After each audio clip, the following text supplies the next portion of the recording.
हिंद दोस्तों, स्वागत है आप सभी का एक और नई वीडियो में। आज की वीडियो में बात करेंगे आरआरबी एनटीपीसी के एग्जाम में पूछे जाने वाले जीके के मोस्ट इंपोर्टेंट क्वेश्चन होगी। और ये क्लास नंबर 16 होने वाली है। 15 क्लास ऑलरेडी अपलोड हो चुकी हैं। यदि आपने वो वीडियो नहीं देखी है तो उनकी प्लेलिस्ट की लिंक डिस्क्रिप्शन में मिल जाएगी, वहाँ से आप उन वीडियो को देख सकते हो। और हाँ, आज के क्वेश्चन बहुत मोस्ट इंपॉर्टेंट रहने वाले हैं और पेपर में आने की पूरी पूरी संभावना हो सकती है। तो चलिए वीडियो को स्टार्ट करते हैं। यदि आप इस चैनल पर नए हो तो चैनल को सब्सक्राइब जरूर कर देना और वीडियो को लाइक जरूर कर देना। तो चलिए वीडियो को स्टार्ट करते हैं। सो हमारा फर्स्ट क्वेश्चन है, निम्नलिखित में से किस संगठन का मुख्यालय सुमेलित नहीं है? यानी कि सही सुमेलित नहीं है कोई संगठन का मुख्यालय। सबसे पहले मैं बात करूं यूनिसेफ की। यूनिसेफ की फुल फॉर्म क्या होती है? United nation international children emergency fund. ये इसकी फुल फॉर्म होती है। और इसकी स्थापना कब होती है? 1940 में इसकी स्थापना होती है। और इसका मुख्यालय कहाँ पर है? न्यूयॉर्क, अमेरिका में इसका मुख्यालय है। तो ऑप्शन नंबर ए तो सही होगा। अब मैं बात करूँ ओपेक की। ओपेक की फुल फॉर्म क्या होती है? Organisation of petroleum export company. और इसकी स्थापना कब होती है? 1960 में इसकी स्थापना होती है। इसका मुख्यालय कहाँ पर है? तो ऑस्ट्रिया में इसका, ऑस्ट्रिया की राजधानी वियना में इसका मुख्यालय है। तो इसका जूरिक में मुख्यालय नहीं होगा जी। हमारा राइट आंसर हो जाएगा ऑप्शन नंबर बी। अब मैं बात करूँ वर्ल्ड बैंक की। वर्ल्ड बैंक की स्थापना कब होती है? 1944 में वर्ल्ड बैंक की स्थापना होती है। और इसका मुख्यालय कहाँ पर है? Washington DC. वर्ल्ड बैंक और आईएमएफ इन्हें जुड़वा बैंक कहते हैं, ट्विन कहते हैं। इसका ही मुख्यालय वॉशिंगटन डीसी डीसी में है। नाटो की मैं बात करूँ, नाटो की फुल फॉर्म क्या होती है? North Atlantic Treaty Organisation. इसकी स्थापना कब होती है नाटो की? तो 1949 में इसकी स्थापना होती है। और इसका मुख्यालय कहाँ पर है? ब्रुसेल्स, बेल्जियम में इसका मुख्यालय है। तो हमारा राइट आंसर होगा ऑप्शन नंबर बी। तो अब देखते हैं नेक्स्ट क्वेश्चन को। नेक्स्ट क्वेश्चन है मोस्ट इंपॉर्टेंट क्वेश्चन। इसरो के प्रथम अध्यक्ष कौन थे? इसरो की स्थापना कौन करते हैं? डॉक्टर विक्रम साराभाई इसकी स्थापना करते हैं और ये इनके पहले अध्यक्ष बनते हैं। इनके फर्स्ट अध्यक्ष कौन बनते हैं? डॉक्टर विक्रम साराभाई इनके पहले अध्यक्ष बनते हैं। अब मैं बात करूं इसरो के प्रथम महिला अध्यक्ष कौन बनती हैं, तो ये भी आपको याद करना है। इसरो की प्रथम महिला अध्यक्ष कौन बनती हैं? अनुराधा टीके। इसको आपको याद करना है, अनुराधा टीके इसकी प्रथम महिला अध्यक्ष बनती हैं। तो इसकी हो जाएगी ये फर्स्ट महिला अध्यक्ष। अब मैं बात करूं इसके वर्तमान में अध्यक्ष कौन है? इसरो का वर्तमान में अध्यक्ष कौन है? तो बी नारायण इसके वर्तमान में अध्यक्ष हैं। बी नारायण इसके वर्तमान में अध्यक्ष हैं। तो हमारा राइट आंसर होगा option number A, doctor Vikram Sarabhai. मैंने आपके लिए सब कुछ बता दिया है। वर्तमान में अध्यक्ष कौन है, इसके प्रथम अध्यक्ष कौन है, प्रथम महिला अध्यक्ष कौन है, इनसे क्वेश्चन पूछा जा सकता है। तो देखते हैं नेक्स्ट क्वेश्चन को। नेक्स्ट क्वेश्चन है मोस्ट इंपॉर्टेंट क्वेश्चन, इंकलाब जिंदाबाद का नारा किसने दिया? तो आपके मन में इंकलाब जिंदाबाद का नारा आते ही आपके आपके सामने आएगा भगत सिंह, कि भगत सिंह ने दिया था। तो आज इसका भगत सिंह आंसर नहीं होगा। तो ये नारा किसने दिया था? ये दिया था मौलाना हसरत मोहानी के द्वारा। और ये कौन थे? ये उर्दू शायर थे। इन्होंने ये नारा दिया था सबसे पहले। फिर बाद में भगत सिंह और बटुकेश्वर दत्त, आपको याद होगी, जनरल असेंबली में बम बम फेंका था भगत सिंह के द्वारा और बटुकेश्वर दत्त के द्वारा। बाद में इस नारे को लोकप्रिय बनाया था उस दौरान देखे। और बम को फेंका था जनरल असेंबली में भगत सिंह के द्वारा। तो ये आपको याद होगी 8 अप्रैल 1929 को। 8 अप्रैल 1929 को भगत सिंह और बटुकेश्वर दत्त के द्वारा जनरल असेंबली में बम फेंका गया था और इंकलाब जिंदाबाद का नारा दिया गया था। बाद में यह लोकप्रिय हुआ था, पर दिया किसने था? हसरत मोहानी के द्वारा दिया गया था। तो राइट आंसर होगा ऑप्शन नंबर ए। मैं आपके लिए बता दूं, यदि हमारे ऑप्शन में ये दोनों दिए हों, यानी मौलाना हसरत मोहानी और भगत सिंह, तो हमारा राइट आंसर होगा ऑप्शन नंबर ए, मौलाना हसरत मोहानी। यदि ऑप्शन नंबर ए ना दिया हो, यानी कि मौलाना हसरत मोहानी ना दिया हो, भगत सिंह दिया हो, तो हमारा राइट आंसर होगा ये, भगत सिंह। तो अब फिलहाल के लिए हमारा राइट आंसर क्या होगा? मौलाना हसरत मोहानी। मोस्ट इंपोर्टेंट क्वेश्चन है, एग्जाम में पूछा जा सकता है। देखते हैं नेक्स्ट क्वेश्चन को। मैप से रिलेटेड क्वेश्चन है ये। केरल से गुजरने वाले अक्षांश से भी गुजरते हैं, यानी जो अक्षांश केरल से गुजरता है वह किससे होके गुजरेगा? तो मैं बात करूँ केरल की। केरल कहाँ पर पड़ता है? ये रहा, केरल पड़ता है यहाँ पे। जो अक्षांश केरल से गुजरेगा, मान लो अक्षांश को किसको कहते हैं? जो ऐसे रेखा जाती है। और जो अक्षांश केरल से गुजरेगी तो यहाँ पर क्या पड़ता है? तमिलनाडु। तो जो अक्षांश केरल से गुजरेगी वो तमिलनाडु से भी गुजरेगी। तो राइट आंसर होगा ऑप्शन नंबर बी। तो आपको मैप भी देख के जाना है पूरा, क्योंकि मैप से ऐसे क्वेश्चन पूछा जा सकता है। Most important question next, question number 5 है, निम्नलिखित में से कौन सी भारतीय वैज्ञानिक द्वारा विकसित सुपर कंप्यूटर परम की श्रृंखला नहीं है। तो इनमें से परम की श्रृंखला कौन सी नहीं है? मैं बात करूँ परम मित्र की, ये परम की श्रृंखला है। परम 8000 भारत का पहला स्वदेशी निर्मित सुपर कंप्यूटर है, परम 8000। मैं बात करूँ परम 8600, ये भी भारत का सुपर परम कंप्यूटर की श्रृंखला है।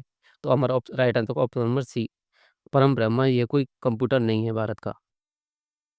सो राइट आंसर होगा ऑप्शन नंबर सी। देखते हैं नेक्स्ट क्वेश्चन को। ये क्लास आने वाली है आपके लिए पिछले 6 माह की मोस्ट इंपोर्टेंट करंट अफेयर, ये आपके सामने 200 क्वेश्चन कराने वाला हूँ और मोस्ट इंपोर्टेंट क्वेश्चन कराने वाला हूँ। जैसे जो आपके एग्जाम में पूछे ही पूछे जाएंगे, यानी कि 100% नहीं 110% चांस होंगे आपके एग्जाम में पूछे पूछे जाने के। तो इस वीडियो की लिंक आपको वीडियो के डिस्क्रिप्शन में मिल जाएगी। शाम तक ये वीडियो अपलोड हो जाएगी, फिर आप इस वीडियो को देख सकते हो। इस वीडियो के 4 पार्ट आने वाले हैं। ये पहला सेट का वो है थंबनेल, 4 पार्ट आने वाले हैं आपके सामने। इन 4 पार्टों को आपको पूरा देखना है, क्योंकि एग्जाम में यही से क्वेश्चन पूछा जाएगा। मोस्ट इंपोर्टेंट क्वेश्चन कराऊंगा। देखते हैं नेक्स्ट क्वेश्चन को। क्वेश्चन नंबर 6 है, भारत सरकार की किस योजना का उद्देश्य 100 दिनों की श्रम रोजगार की गारंटी देकर ग्रामीण क्षेत्रों में लोगों की आजीविका सुरक्षा को बढ़ाना है। तो रोजगार की गारंटी कौन सी योजना देती है रोजगार की, और वो 100 दिनों की? तो आपको याद होगी मनरेगा योजना 100 दिनों की रोजगार की गारंटी देती है। और मनरेगा की फुल फॉर्म क्या होती है? Mahatma Gandhi national rural employment guarantee act, यानी कि गारंटी देता है एम्प्लॉय की। तो इसे कितने दिनों के लिए देते हैं? 100 दिनों की। एग्जाम में यही पूछा जाता है कि कितने दिनों के लिए देते हैं? 100 दिनों के लिए देते हैं। और मनरेगा की मनरेगा योजना कब स्टार्ट होती है? तो आपको याद होगी 2005 के अधिनियम से 2 फरवरी 2006 को 2 फरवरी 2006 को इनकी इसकी स्थापना होती है, ये योजना स्टार्ट होती है। अब मैं बात करूँ पीएमजीएसवाई, यानी कि प्रधानमंत्री ग्राम सड़क योजना, इसकी बात करूँ तो यह कब स्टार्ट होती है? आपको याद होगी 25 दिसंबर 2000 को ये योजना स्टार्ट होती है। और उस समय प्रधानमंत्री कौन थे? तो अटल बिहारी वाजपेयी। अटल बिहारी वाजपेयी उस समय प्रधानमंत्री थे, उनके द्वारा ये स्टार्ट होती है। अब मैं बात करूँ ऑप्शन नंबर सी की, कौशल विकास योजना। प्रधानमंत्री कौशल विकास योजना ये कब स्टार्ट होती है? तो यह होती है 2015 में स्टार्ट होती है पीएम मोदी के द्वारा। अब मैं बात करूँ प्रधानमंत्री जनधन योजना ये कब स्टार्ट होती है?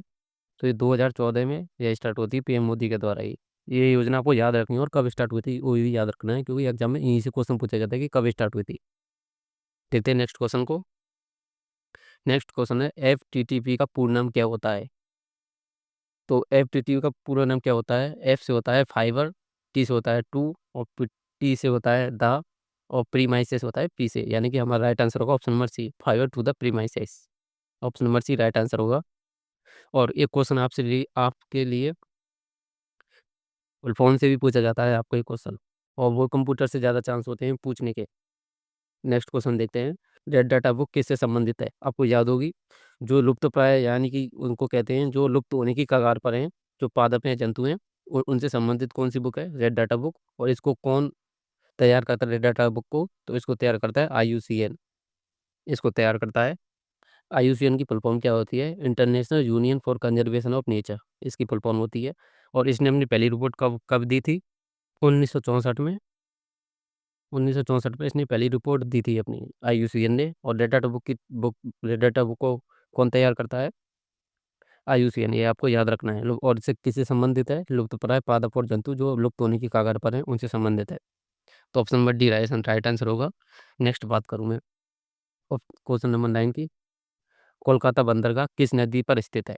तो कोलकाता बंदरगाह किस नदी पर स्थित है? तो वो है गोदावरी नदी पर।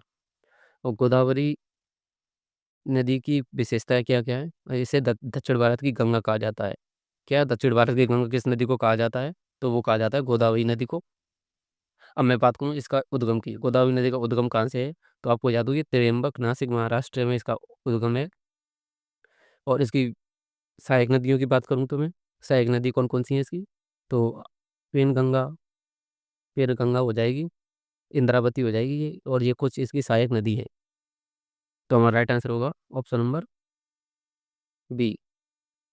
अब मैं बात करूँ भारत में प्रवाहित सबसे लंबी नदी, तो गंगा नदी भारत में प्रवाहित सबसे लंबी नदी है, और 2525 किलोमीटर बहती है भारत में। तो हमारा राइट आंसर होगा ऑप्शन नंबर बी। देखते हैं नेक्स्ट क्वेश्चन को। नेक्स्ट क्वेश्चन है निम्नलिखित में से किसकी स्थापना भारत की योजना आयोग के विकल्प के रूप में की गई थी? तो आपको याद होगी 15 मार्च 1950 को योजना आयोग की स्थापना होती है। इसके पहले अध्यक्ष कौन बनते हैं? तो पंडित जवाहरलाल नेहरू इसके पहले अध्यक्ष बनते हैं। और इसका कार्य क्या था इसका योजना आयोग का? ये पंचवर्षीय योजना तैयार करना इसका कार्य था। फिर आपको याद होगी 1 जनवरी 2015 को इसे रिप्लेस कर दिया जाता है और नीति आयोग की घोषणा कर दी जाती है इसकी जगह पर कि योजना आयोग अब नीति आयोग बन जाएगा 1 जनवरी 2015 को। तो हमारा राइट आंसर हो जाएगा ऑप्शन नंबर डी। किसकी स्थापना होती है नीति आयोग की योजना आयोग की जगह? नीति आयोग की। और नीति आयोग की फुल फॉर्म क्या होती है? National institute for transforming India. क्या होती है? National institute for transforming India. Option number D हमारा राइट आंसर हो जाएगा। देखते हैं नेक्स्ट क्वेश्चन को। नेक्स्ट क्वेश्चन है, ब्रिटिश सेना के किस भारतीय सिपाही ने 1857 के किस भारतीय विद्रोह के फैलने से तुरंत पहले की घटनाओं में महत्वपूर्ण भूमिका निभाई? तो आपको याद होगी मंगल पांडे। बैरकपुर छावनी में ये ब्रिटिश सिपाही थे और ब्रिटिशों द्वारा कारतूस में गाय और सुअर की चर्बी का उपयोग किया जा रहा था। इसके विरोध में इन्होंने 29 मार्च 1857 को विद्रोह कर दिया और अंग्रेजों पर हमला कर दिया। तो इसके विरोध में अंग्रेजों ने इन्हें 8 मार्च 1957 को 8 अप्रैल 1957 को इनको फांसी दे दी। तो हमारा राइट आंसर होगा option number D. Next question है, रेशम किससे प्राप्त किया जाता है? रेशम किससे प्राप्त किया जाता है? तो इसका राइट आंसर होगा बोम्बिकस मोरी। इसके द्वारा रेशम प्राप्त किया जाता है। हमारा राइट आंसर होगा ऑप्शन नंबर ए, बोम्बिकस मोरी के द्वारा रेशम प्राप्त किया जाता है। देखते हैं नेक्स्ट क्वेश्चन को। यह यह क्वेश्चन है वैज्ञानिक नाम से संबंधित। तो अब मैं बात करूं सोलम ट्यूबरोसम, ये किसका नाम होता है? तो ये एक नाम होता है आलू का। किसका होता है? आलू का। सोलम ट्यूबरोसम ये आलू का वैज्ञानिक नाम होता है। मूसा पैराटिकस ये किसका नाम होता है? केला का पूरा नाम होता है ये मूसा पैराटिकस, ये केला का होता है। मैंगीफेरा इंडिका ये होता है आम का। मैंगीफेरा इंडिका ये आम का होता है। और पायरस मल्स ये इसका किसी का नहीं होता। इसकी जगह ये सेब का ही पुराना नाम था और इसका नाम चेंज कर दिया गया था और इसका था मेलस इंडिका। मेलस इंडिका है किसका नाम है? सेब का। मेलस इंडिका सेब का वैज्ञानिक नाम है। यहाँ पे पूछा है हमसे आम का वैज्ञानिक नाम। आम का वैज्ञानिक नाम क्या होगा? Mangifera indica. Option number C right answer हो जाएगा। नेक्स्ट क्वेश्चन देखते हैं, नियाग्रा वाटरफॉल्स किस सीमा पर स्थित है? तो आपको याद होगी उत्तरी अमेरिका महाद्वीप में कनाडा और यूएसए की सीमा पर नियाग्रा वाटरफॉल्स है। और किस नदी पर है? तो नियाग्रा नदी पर ही है। नियाग्रा वाटरफॉल्स नियाग्रा नदी पर ही है, उत्तरी अमेरिका महाद्वीप में कनाडा और यूएसए की सीमा पर। तो ऑप्शन में राइट आंसर होगा। नेक्स्ट क्वेश्चन देखते हैं, स्वतंत्रता संग्राम के दौरान हुई घटनाओं को कालानुक्रम रूप में व्यवस्थित करो। यानी कि हमें एक क्रम में व्यवस्थित करनी है। सबसे पहले बात करूँ जलियांवाला हत्याकांड, ये कब हुआ था? 13 अप्रैल 1919 को।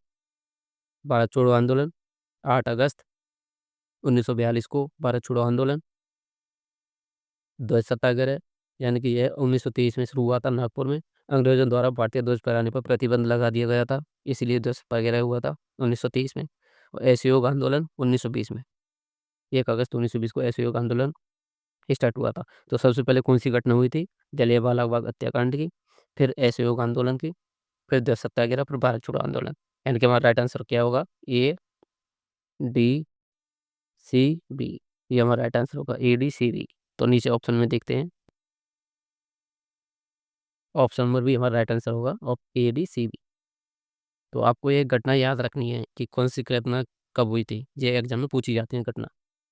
नेक्स्ट क्वेश्चन है, विविध विषयों पर वैज्ञानिक जानकारी के संग्रह बृहद संहिता किसकी पुस्तक है? बृहद संहिता किसने लिखी थी? तो बरामीर के द्वारा बृहद संहिता लिखी गई थी। तो ऑप्शन नंबर ही राइट आंसर हो जाएगा। देखते हैं नेक्स्ट क्वेश्चन को। नेक्स्ट क्वेश्चन है, भारतीय संसद के उच्च सदन कौन सा है? तो मैं बात करूं भारतीय संसद की, संसद का उल्लेख आर्टिकल कौन से अनुच्छेद में है? तो संसद का उल्लेख आर्टिकल 79 में। संसद का उल्लेख हुआ आर्टिकल 80 में। क्या है? आर्टिकल 80 में हो जाएगा राज्यसभा। और आर्टिकल 81 में क्या होगा? लोकसभा। संसद के कितने अंग होते हैं? संसद के 3 अंग होते हैं, राज्यसभा, लोकसभा और राष्ट्रपति। राज्यसभा क्या है? उच्च सदन है। राज्यसभा उच्च सदन है, राज्यसभा उच्च सदन है। और लोकसभा क्या है? निम्न सदन है। इसके सदस्यों का कार्यकाल कितना होता है? 6 वर्ष एक सदस्यों का कार्यकाल होता है। लोकसभा के सदस्यों का कार्यकाल कितना होता है? 5 वर्ष। और हमारा उच्च सदन कौन-सा होगा? राज्यसभा हमारा उच्च सदन होगा। कौन से आर्टिकल में? आर्टिकल 80 में। देखते हैं नेक्स्ट क्वेश्चन को। ये वीडियो आपको अच्छी लगी हो तो वीडियो को लाइक ज़रूर कर देना और चैनल को सब्सक्राइब ज़रूर करना।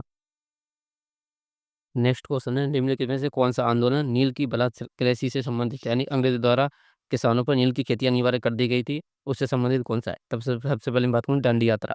ये कब हुई थी? 1930 में गांधी जी के द्वारा दांडी यात्रा हुई थी। असहयोग आंदोलन 1920 में और जलियांवाला हत्याकांड के विरोध में बारडोली आंदोलन 1928 में हुआ था और ये गांधी जी द्वारा नहीं हुआ था। चंपारण आंदोलन 1917 में हुआ था और क्यों हुआ था? कि अंग्रेज़ों द्वारा नील की खेती अनिवार्य कर दी थी, इसके विरोध में चंपारण आंदोलन। हमारा राइट आंसर होगा ऑप्शन नंबर डी। देखते हैं नेक्स्ट क्वेश्चन को। नेक्स्ट क्वेश्चन है, डब्ल्यूटीओ यानी कि वर्ल्ड ट्रेड ऑर्गेनाइजेशन के महानिदेशक कौन है?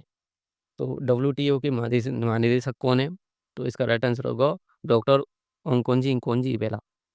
तो इसके वर्तमान महानिदेशक हैं। तो ऑप्शन नंबर सी हमारा राइट आंसर होगा डब्ल्यूटीओ। और इसका मुख्यालय कहाँ पर है डब्ल्यूटीओ का? तो जिनेवा स्विट्जरलैंड।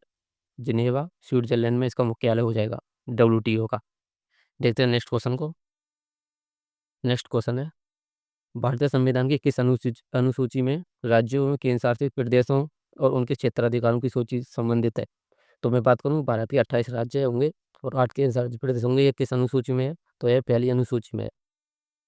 अब मैं बात करूँ 8वीं अनुसूची में क्या है? 8वीं अनुसूची में भाषा।